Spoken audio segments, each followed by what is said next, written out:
session we have here. We have, let's see. Okay, we're going to be hearing from everybody come on up. We'll be next hearing from the wireless industry's outstanding leading women. And most appropriate panel to follow Commissioner Clyburn, absolutely. I would like to introduce the moderator of this panel, Sue Marek, editor-in-chief of FierceMarkets Telecom Group. Sue oversees the editorial content of several newsletters and websites, and she brings to the discussion more than 20 years of experience reporting in the telecom industry. And Sue is a leader in her own right, and so we are so pleased to have her, and I'm looking forward to this panel. I'm going to learn a lot. Thank you, Sue. Thank you. Thanks, Steve. Great. Thank you, everyone, for joining us this morning. We're getting situated here. And thank you to Commissioner Clyburn. That was a great introduction, how she kind of referenced this panel. So the mobile industry continues to be a vibrant industry, and we all know that. We're all part of it. But when you look around, it's clear that there's still some gender gap that exists in the industry. And so we've gathered some top women in wireless to talk about what they believe can be done to attract more women to the field, and just to talk about the industry in general. So I'm just going to quickly introduce my panelists. On my left, Jessica Almond. She's the acting legal advisor, engineering and technology, wireless and incentive auction for the FCC. Paige Atkins, who's associate administrator, Office of Spectrum Management at the NTIA. Mary Clark, the CMO of Syniverse. Kathleen Ham, SVP of Government Affairs at T-Mobile. Tina Pidgeon, General Counsel, CCO, and SVP Governmental Affairs at GCI. And Rebecca Murphy Thompson, General Counsel at CCA. So I guess to sort of set up the conversation, the GSMA recently worked with A.T. Kearney on a report about gender diversity in the telecom industry.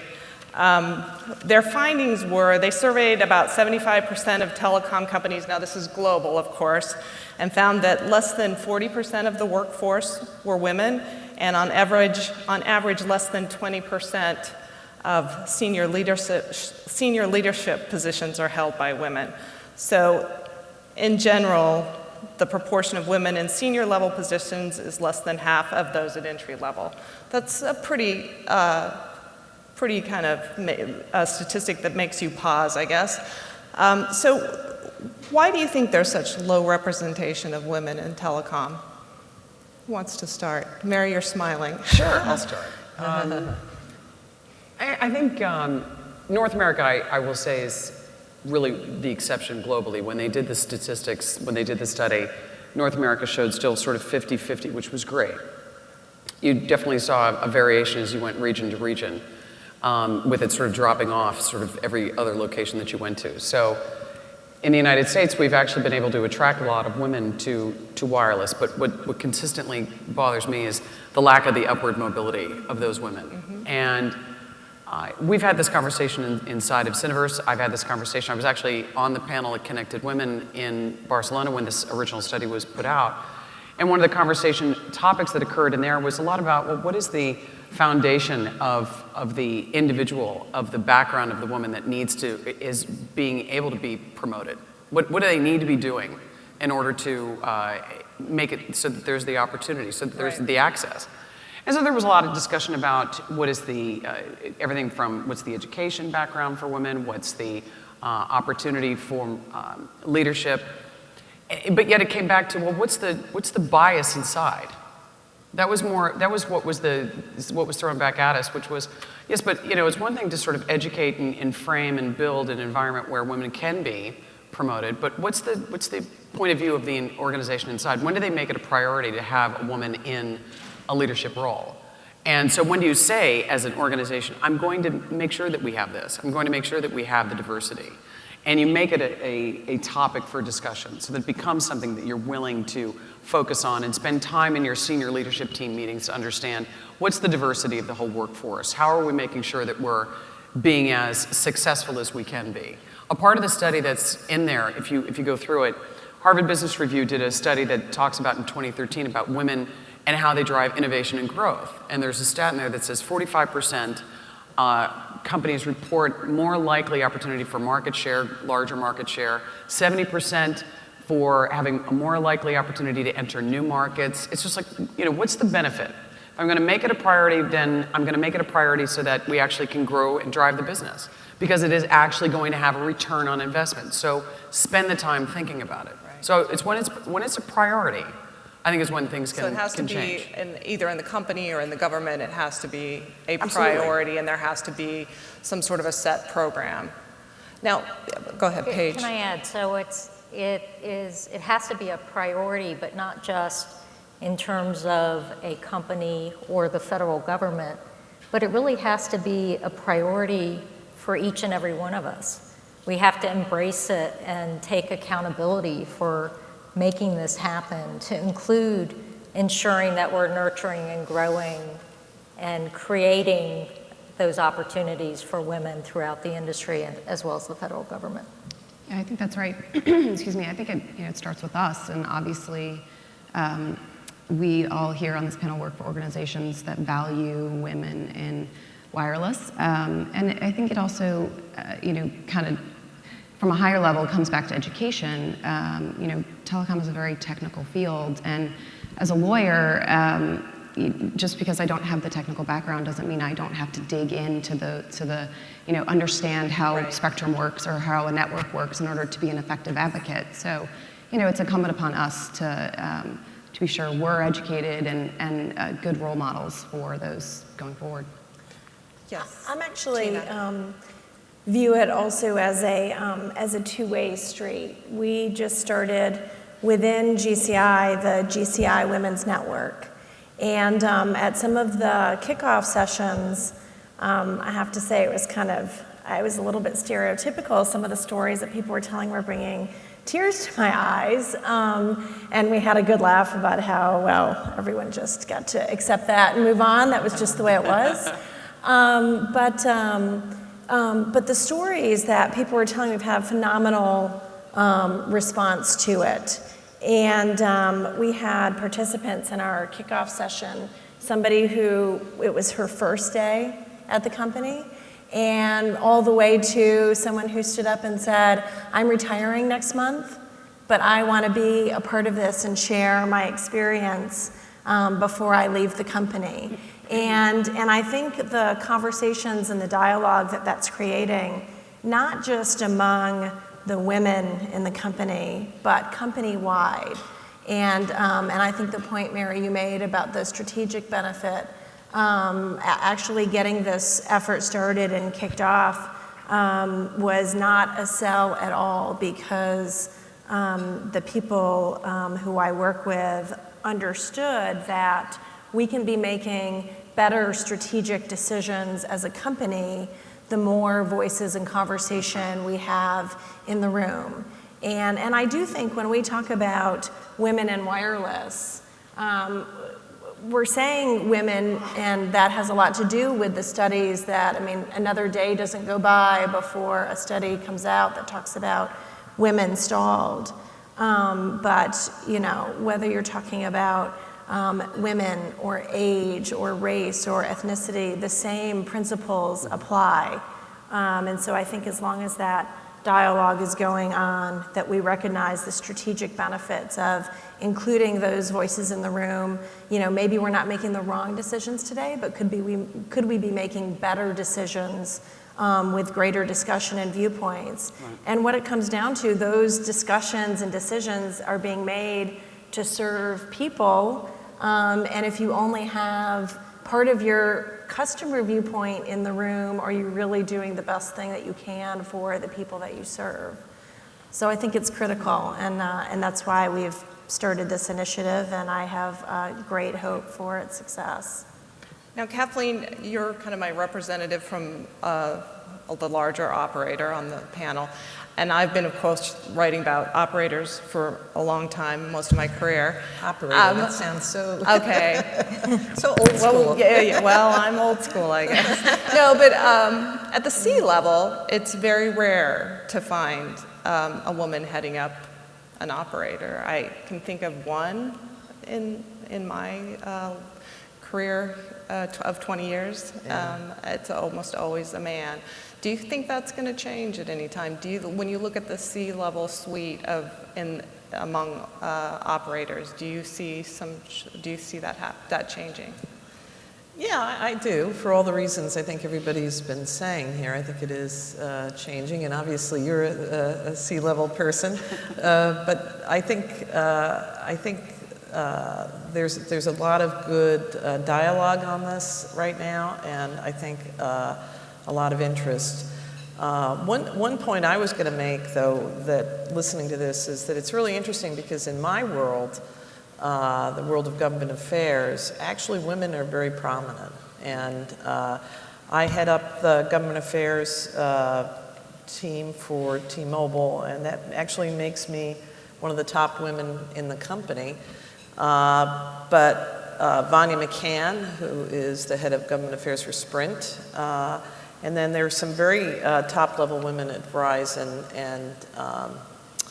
and AT&T as well. So, and I would also say that when before I was at T-Mobile, I've been at the company almost 12 years now, but before that I spent 14 years at the FCC.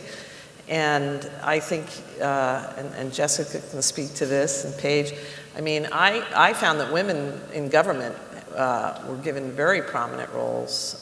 You know, Tom Wheeler's chief of staff is a woman. You know, there are several key women, including Jessica. And yeah, that was one of my questions for Jessica. Is but it easier in government? Yeah, so I would just say in the world of public policy, government, law, I think women are actually pretty prominent, including Rebecca. So. Right. Well, and I think, you know, Sue, it's important to note too that you're drawing attention to these issues by writing about it, and you know, thank you for doing that, because you know, you need to highlight. The more you highlight it, the more it'll happen, right? So. Right. Yeah, I have seen it change dramatically, probably especially over the past couple of years in particular. You know, it used to be the same sort of handful of women I would see speak at conferences, but it's now definitely more. I guess, and the other good news is that we're seeing tech companies devote resources toward attracting more women in the industry. I mean, Mary kind of talked about this, making it a priority, but we're also seeing companies like Intel, you know, devoting funds toward, you know, funding startups run by women and minorities. Are there any other programs that you're aware of, or, you know, I know a lot of you belong to different groups. Paige, you mentioned a group that you are involved in. From a federal government standpoint, there is an obvious priority on diversity in general, and as well as gender diversity. A lot of different activities. A group that I find that has been very successful is a group, it's a nonprofit, nonpartisan group called Executive Women in Government. And they are an advocacy group to promote the advancement of women in senior leadership positions within the government. And they have recently, about a year ago, stood up a formal mentoring program. And this goes back to it's everyone's responsibility to help women grow and progress. And this mentoring program is collected many senior women leaders currently in the government or retired to take advantage of their expertise and their experiences to work with women throughout the federal government to help them progress. And I think the mentoring component is extremely important, whether it be a formal program like the Executive Women in Government or informal mentoring that we all take on to give back to the community, whether in industry or in the government. And this one program in the first year has had very demonstrable benefits to the women that have participated. So it's been absolutely phenomenal. Great. I think that's a great idea. Yeah, and I mean, you know, I think that's one of the bright spots here is that there's actually a lot of really good examples in the CCA family of trying to promote women. If I could just name a few, I know Ericsson has a program called Tech for Good that helps educate women in developing countries, and that program's, as I understand, doing so well, they might bring it to the US. And Oracle has a program called Girls Who Code, and that's helping to shrink the gender gap in technology. So we're really proud of our members that are helping to promote diversity in their organizations, and it's really exciting to hear about GCI's initiative too. Jessica, you haven't had a chance yet, so I'm going to draw. What other things do you think the industry needs to do? Is there? You talked a little bit about where you are, and that a lot of, when you look around, there are some women, but there could be a lot more. Right. So both inside and outside the government, if I'm in meetings, it's not unusual for me to be only one of maybe 2 women at the most in a group of 10. And so it's great that I have my current job, that Ruth is the chief of staff, but mid-level managers in the government, I still see a lack of penetration of women making it up to that level in the government. And certainly outside people that come in to lobby us, it's definitely a group of suit and ties around the table. And so I think industry, not only in their CTO positions, but being cognizant of the makeup of the law firms that they hire or the experts they bring in to interact with us, could be a little more diverse, and those are the companies that also need to think about this issue. So it's not just about what you're doing inside your company, but the companies you hire, the companies you partner with, make that a priority. If you're interested in having diverse viewpoints around the table, make sure that the companies that you interact with, that you're doing business with, also have that viewpoint. That's a really good point. I don't think, anyone's talked about the fact that not only do you need to make diversity a goal within your company, but all your partners, all your vendors, that's an interesting, I don't think I've ever heard anyone talk about that. Kathleen, you were going to bring something else up. Well, we have a series of employee networks at T-Mobile that work very closely as part of our sort of diversity inclusion program, and there's a women's leadership network that's very active, and they focus on some of the issues that you're raising, such as recruitment, trying to recruit more women into the company at higher leadership levels, trying to improve professional capabilities, networking, and looking for actually male stakeholders in the company who care about the issue and will try to promote women. So some very good, women are terrific at networking. Think about all these organizations that women join, and I think we're really particularly good at that. And I do think it's incumbent upon us, though, there's sort of a pay it forward, as you're moving up the chain, make sure you're bringing women with you. Right. And I know I very much try to do that, and tap people on the shoulder and bring them along. I was actually very lucky that I actually had a male mentor who really, Tom Shagru, who was the person who brought me along. And so I think mentoring's a huge part of it. Right. Well, it sounds like a lot of the companies and government agencies represented on this panel have some organization or some that they're working with to help women, and that's a really promising development. I did want to touch, I know we're short on time, but I wanted to touch on some industry issues because we have some great women up here that across various parts of the industry. We just heard Commissioner Clyburn talk about, she's always talking about more competition in the wireless industry. Why don't each of you talk about what you think the #1 issue is facing competitive carriers today? I'm going to talk, Rebecca, we'll start with you. Yeah, it's a good place to start because I'll probably come at it from a pretty high policy level. CCA represents over 100 competitive carriers. We also represent 200 vendors and suppliers that help seed that ecosystem. And we represent Sprint and T-Mobile all the way down to small wireless carriers like Thumb Cellular, and each of them have very unique business plans. So I'm not sure there's any one thing per se that is negatively or positively impacting them, except to say that sort of echoing the principles that Commissioner Clyburn outlined, that access is critically important for our members. to spectrum, to devices, to roaming. Steve hit on all of these this morning, but also to universal service. And you know, for spectrum in particular, you talked yesterday morning about 5G, and it's really exciting to think about what's next. But for our members, many of them are still deploying 4G, and they still need that coverage. They still need to get coverage, and the job's not done. You know, we don't have universal service yet, so you know, we're really excited about the incentive auction coming up for our members to be able to achieve that goal of coverage.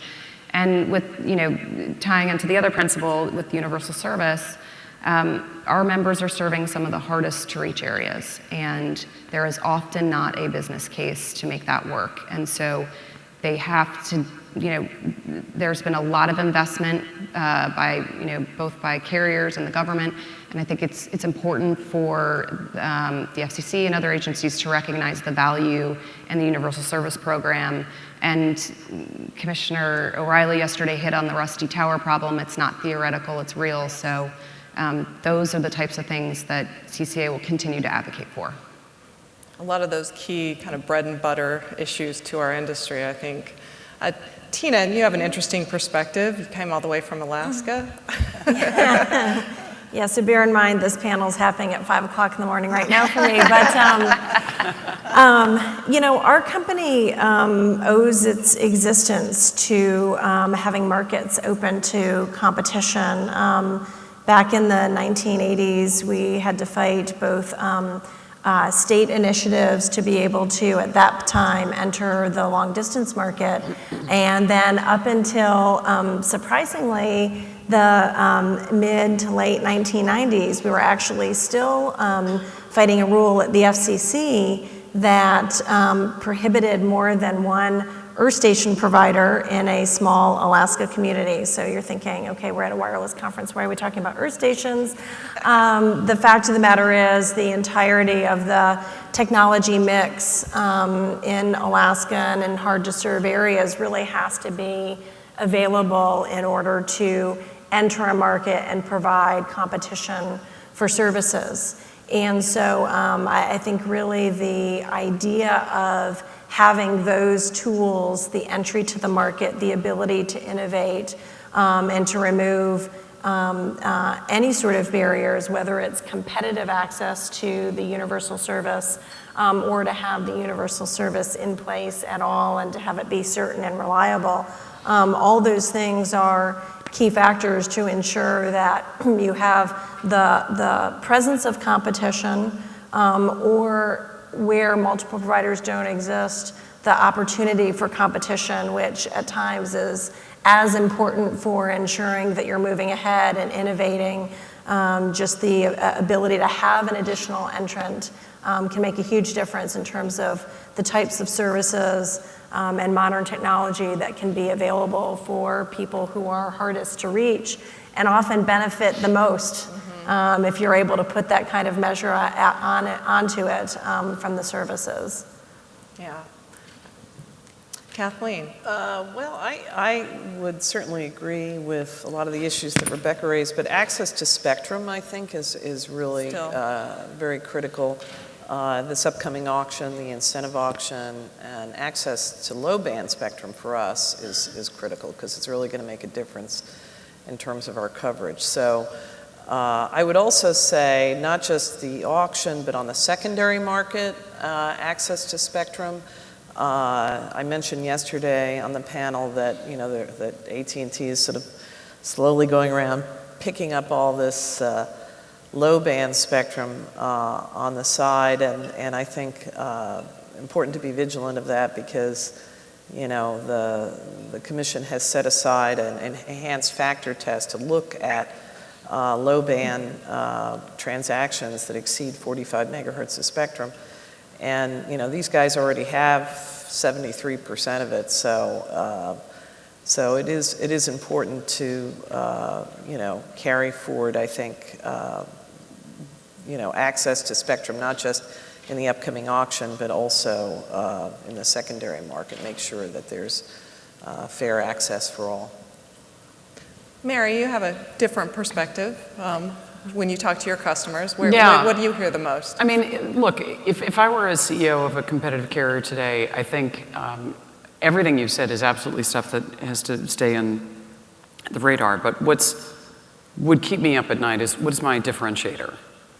If I'm running an incredibly competitive market with incumbents surrounding me, with a great deal more spectrum and an opportunity from a pure investment perspective to completely roll over me, how do I make sure that I remain relevant?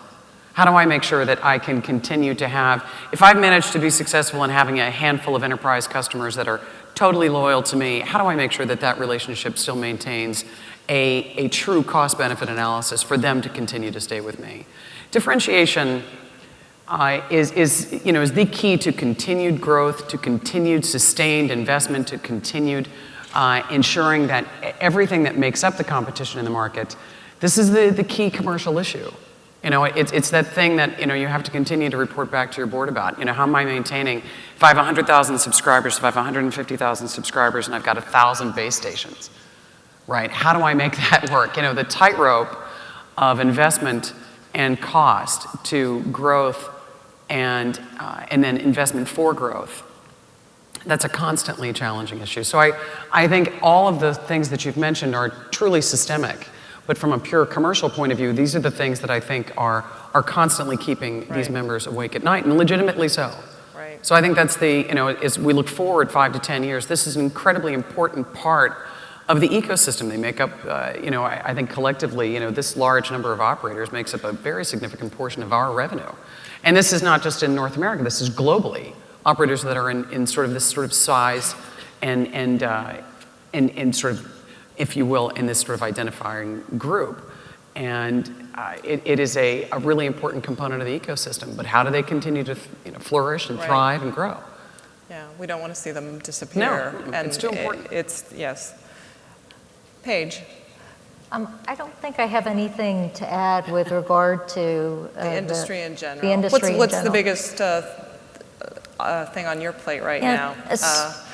You've got and this is related to the challenges. Obviously, one of NTIA's top priorities, and mine personally, is to achieve the president's goal and direction for NTIA to work with the FCC and identify 500 megahertz of both federal and non-federal spectrum for wireless broadband, and that's by the year 2020.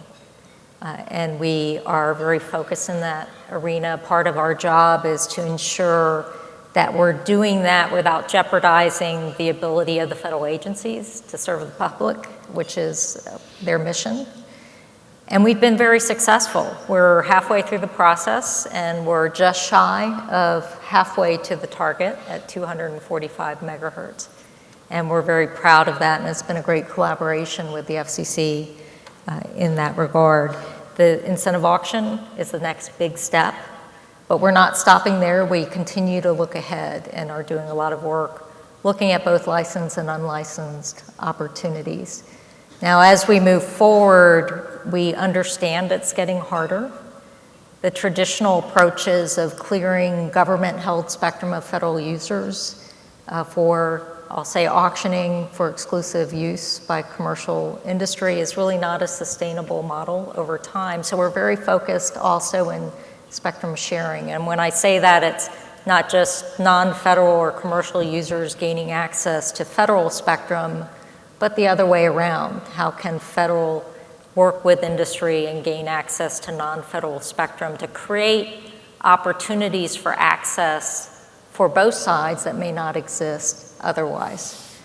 And we're doing a lot of work in that area to include standing up a Center for Advanced Communication out in Boulder. That's an NTIA partnership with NIST. And a large part of their focus really is in spectrum sharing from a research, development, and testing perspective. So we are very enthusiastic and positive about the sharing opportunities across the board to benefit both public and private sector requirements. Jessica, do you want to talk more about what's kind of the biggest challenge on your plate? Or? So I'll just pick up on what Paige was saying. Once we fill the spectrum pipeline, we have to ensure that our policies give the competitive carriers access to that spectrum. It's not enough to just make spectrum available. We have to make sure that it's available to a diverse group of companies that want to use it to innovate and create the new services that we all crave and burn through data and, fill us with other things to do besides Facebook. So you guys have had, the competitive carriers have had a wonderful kind of run with making sure that the FCC understands how important competition is. And I would say, keep it up. Come in and tell us as we're working through new spectrum bands above 24 gigahertz and as we're looking at other things down the pipeline, come in and keep telling us, how are you going to use these spectrum bands? How can we ensure that our auctions or our licensing policies help you get access to the spectrum that you need to survive in this business? Pretty big Yeah. task. I'm looking at my watch, and I think I've already gone over by 10 minutes. So I know it was a very fast panel, but I thank you to my panelists, and thank you to the CCA for giving us a chance to do a kind of different type of panel, and I hope you all enjoyed it. Thank you. Thank you. And thank you to the panelists. Very impressive. I enjoyed. You've been in your seats for quite a while. We're going to take a short 5-minute bio break as we reset the stage up here. You can leave your computers and cell phones and everything on the table to ensure your return, if you like. We'll watch for them. So, no, please take 5 minutes. We're going to get right back on schedule just in 2 or 3 minutes. Thank you.